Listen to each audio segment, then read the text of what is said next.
Hi, good day everyone. How are you all doing? Cynthia here. I saw of recent on social media where some people were analyzing what they considered as the most difficult and challenging profession. Some of them said being a doctor, some said lawyers, some pilots, and many others mentioned a lot of things, but I didn't see or hear any of them mention journalism, especially being a reporter. I've heard so many people say to me anytime I share my event pictures or videos or news, some of them will say, Cynthia, I really envy you. Some will say, Cynthia, I want to be like you. Some will say you'd enjoy you. Some will say keep packing the money. Some will even say, you should be the richest for dining with this kind of VIPs, you know. Some even see pictures and wish they were you because they thought that every event you attend, you go there for fun. The thing they forget to know is that as a reporter, you are an observer in any event you attend, and you are there for the public. You are there to feed the public on the outcome of that event, especially on the area it affects them. I don't know about others. Whenever I attend any event, the first that comes to my mind as a reporter is the impact such event will create in the life of the people and also the society at large. That's the only mindset that keeps me at alert always, and also helps me to nose around for whom to interview so that I will get the kind of answers I need. Because different reporters will go for events, but their news peg will be different, especially with the fact that we have different house style. So like for me, I report for an international media firm.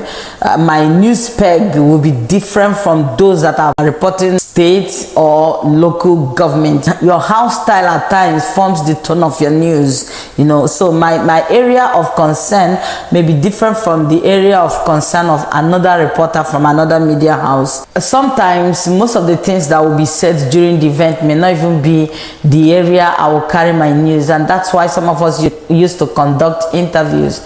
So it is during interviews you will determine the area you want to focus, and depending on what you want to carry, that you call news, especially as it concerns the event you are going to cover. And that is why sometimes it's good to come early, because when you come early, sometimes you go for event, you don't even know anything about that event. If I'm given an invite, the first I do is just to Google and know whether I can see such on Google, you know.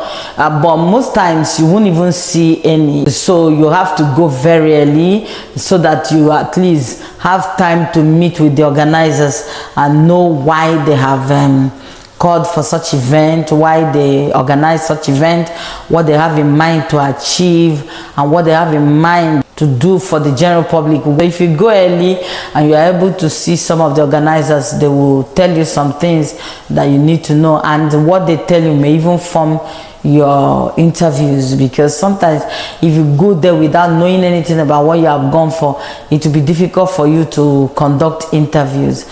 And as a reporter, people are looking at you that you should have the knowledge of what you have gone to do. If you are a reporter and you go out for event and you don't know anything about that event and you want to conduct interviews, you may just make mess of yourself.